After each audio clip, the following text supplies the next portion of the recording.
आजकल आपके टूर बहुत लग रहे हैं, क्या बात है जनाब? नंदिनी संजय से चुहलबाजी कर रही थी। क्या करूं, नौकरी का सवाल है, नहीं तो तुम्हें छोड़कर जाने का मेरा मन बिल्कुल भी नहीं करता है। संजय ने हंसी का जवाब हंसी से दिया। पहले तो ऐसा नहीं था, फिर अचानक इतने ज़्यादा टूर क्यों हो रहे हैं? इस बार नंदिनी ने संजय दी से पूछा था। तो क्या घर बैठ जाऊँ? संजय को गुस्सा आ गया। इसमें इतना गुस्से होने की क्या बात है, मैं तो यूं ही पूछ रही थी, नंदिनी बोली। जैसा कंपनी कहेगी वैसा करना पड़ेगा। ठीक है, पर तुम मुझ पर शक कर रही हो, संजय ने कहा। जैसे मैं किसी और से मिलने जाता हूँ, है ना? अरे मैं तो मजाक कर रही थी, नंदिनी ने कहा। तुम्हारे मन में ऐसे ऐसे सवाल आ जाते हैं जिनका कोई मतलब नहीं होता है। अच्छा बाबा, माफ़ कर दो, मैं तो इसलिए कह रही थी कि गर्मियों की छुट्टी में हम सब बच्चों के साथ कहीं बाहर घूमने चलें। नंदिनी जैसे अपनी सफाई पेश कर रही थी। ठीक है, देखते हैं, संजय ने कहा। एक दिन घर का काम काज निपटाकर नंदिनी छत पर चली गई। तभी दरवाजे की घंटी बजी। जब दरवाज़ा खोला तो सामने पड़ोस में रागिनी खड़ी थी।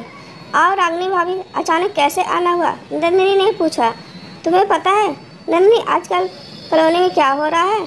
ऐसा क्या हो रहा है जो मुझे पता नहीं है? अरे पिछले कई दिनों से एक पगली इस कॉलोनी में आई हुई है। हाँ, मैंने भी उसे देखा है, पर बच्चों को ऐसा नहीं करना चाहिए। अभी वे दोनों बातें कर रही थी कि बाहर बहुत शोर सुनाई दिया। दोनों घर के बाहर आ गईं। नंदिनी ने देखा कि एक लड़की भाग रही थी और कुछ बच्चे उसके पीछे भाग रहे थे। नंदिनी ने उन बच्चों की डांट लगाई और उसे अपने साथ घर में ले आई। अंदर आते ही वह लड़की बेहोश हो गई। नंदिनी ने उसके चेहरे पर पानी के छींटे मारे। होश में आने पर वह नंदिनी से लिपट कर रोने लग गई। नंदिनी ने उस लड़की से उसका नाम पूछा, लेकिन वह चुप रही। फिर जोर जोर से चिल्लाने लगी और नंदिनी से ऐसे लिपट गई जैसे उसे कुछ याद आ गया हो। नंदिनी ने उसे आराम से बैठाया और उसे खाने को दिया तो वह फटाफट 5-6 रोटियां खा गई और जैसे बहुत दिनों से भूखी हो। कौन हो तुम? पड़ोसन रागिनी ने उस लड़की से पूछा तो वह चुप रही। कई बार पूछने पर वह बोली, रेवा रेवा रेवा। नंदिनी, पता नहीं यह कहाँ से आई है, अब इसे यहाँ से जाने को कह दे। रागिनी ने नंदिनी को सलाह दी। कैसी बातें कर रही हो भाभी? कुछ देर आराम कर ले, फिर जाने को कह दूंगी, नंदिनी बोली। देख, मैं कह रही हूँ कि ऐसे लोगों से दूर ही रहना चाहिए। रागिनी ने उसे फिर से समझाने की कोशिश की। भाभी, आपको पता है कि मैं एक एनजीओ के साथ काम कर रही हूँ, मैं उनसे बात करूँगी, आप परेशान ना हो। नंदिनी बोली, ठीक है, जैसे ही तुम्हारी मर्जी, कहकर रागिनी चली गई। नंदिनी जब वापस आई तो देखा वह लड़की कमरे के एक कोने में दुबकी डरी सहमी बैठी थी। नंदिनी ने उसे आवाज़ लगाई, रेवा। वह कुछ नहीं बोली, बल्कि वह और सिमट कर बैठ गई। नंदिनी उसके पास गई और पूछा, रेवा नाम है तुम्हारा? उस लड़की ने धीरे से अपना सिर हाँ में हिला दिया। नंदिनी ने उसे कहा, देखो, डरो नहीं, बताओ तुम कहाँ से आई हो, हम तुम्हें तुम्हारे घर पहुँचा देंगे। वह लड़की इतना ही बोली, मेरा कोई घर नहीं है बीबी जी। नंदिनी को हैरानी हुई कि वह तो कहीं से पागल नहीं लग रही है। अचानक उस लड़की ने नंदिनी के पैर पकड़े। नंदिनी को उसका बदन गर्म लगा, ऐसा लगता था जैसे उसे बुखार हो।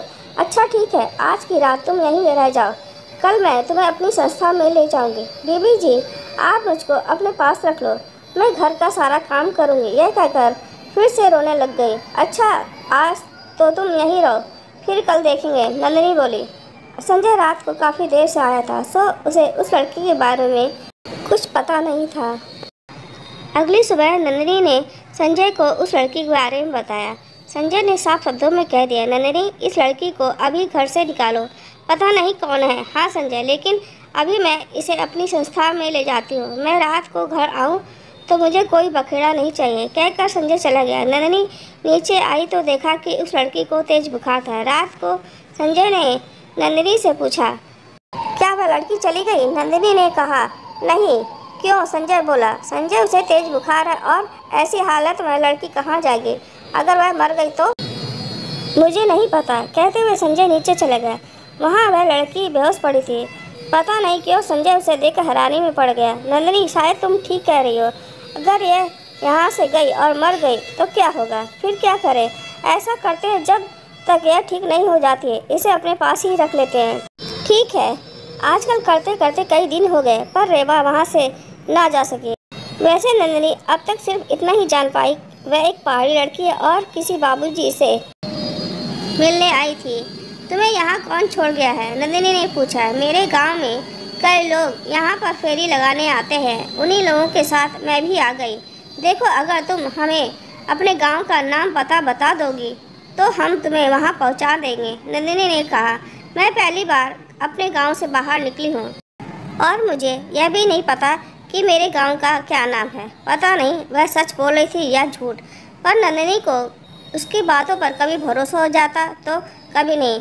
अभी रेवा को आए हुए कुछ समय ही बीता था कि नंदिनी को पता चला कि वह मां बनने वाली है। नंदिनी हैरानी में पड़ गई कि अब वह क्या करे। उसने रेवा से पूछा कि यह सब क्या है, कौन है इस बच्चे के पिता। लेकिन रेवा का एक ही जवाब होता है, बीबी जी मुझे नहीं पता। शायद पागलपन के दौरे में मेरा किसी ने फ़ायदा उठा लिया होगा। तू याद करने की कोशिश तो कर, शायद याद आ जाए। नहीं बीबी जी, क्योंकि जब मुझे दौरा पड़ता है तो उस वक़्त की सारी बातें मैं भूल जाती हूँ। नंदिनी को कुछ भी नहीं समझ में आ रहा था वह क्या करे। उसने संजय से बात की। यह सब सुनकर वह भड़क उठा। मैंने तो पहले ही कहा था कि इस सब झंझट में मत फंसो। अब तो क्या उसे घर से निकाल दो? अब क्या घर से निकालोगे? रहने दो। नंदिनी ने अपने पड़ोसियों से बात की। सबने यही राय दी कि उसे फौरन घर से निकाल देना चाहिए, पर नंदिनी रेवा को वहां से जाने के लिए एक बार भी नहीं कह पाई।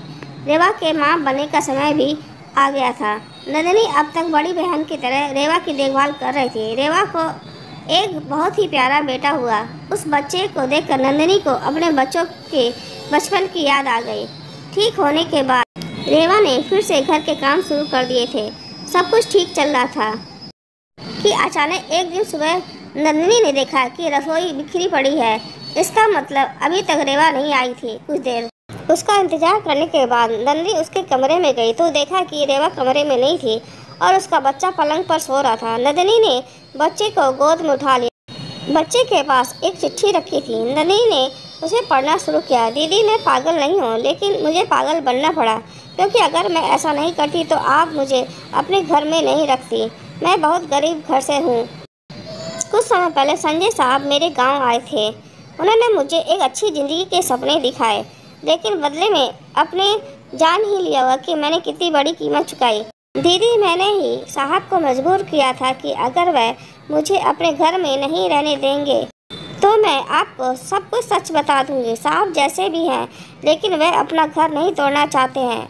अगर मैं चाहती तो आपके घर रह सकती थी, लेकिन मैं जानती हूँ कि सच को ज़्यादा दिनों तक नहीं छुपाया जा सकता। दीदी, आप इतनी अच्छी हैं कि कभी कभी मुझे लगता है कि मैं आपके साथ बेईमानी कर रही हूँ, लेकिन इस बच्चे की वजह से चुप कर जाती थी।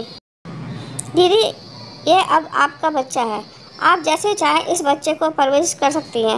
मैंने साहब को माफ़ कर दिया है, आप भी उनको माफ़ कर दो। नंदिनी चिट्ठी पढ़कर मानो आसमान से नीचे गिर पड़ी। इतना बड़ा धोखा, इतना बड़ा गुनाह उसकी आंखों के सामने सब कुछ होता रहा और उसे पता भी नहीं चला। उसने कभी भी संजय और रेवा को एक साथ नहीं देखा था और ना ही कभी दोनों को कभी बातें करते सुना। तो फिर कब? नंदिनी को लगा कि कमरे की दीवारें चीख चीख कर कह रही हैं, नंदी पगली, वह नहीं, तू थी जो अपने पति और एक अनजान लड़की पर भरोसा कर बैठी। पगली पगली पगली। कहानी के लेखक हैं पिंकी खुराना। दोस्तों, आपको ये कहानी कैसी लगी कमेंट के द्वारा हमें ज़रूर बताएं और अच्छी लगे तो हमारे चैनल को सब्सक्राइब, लाइक, शेयर ज़रूर करें।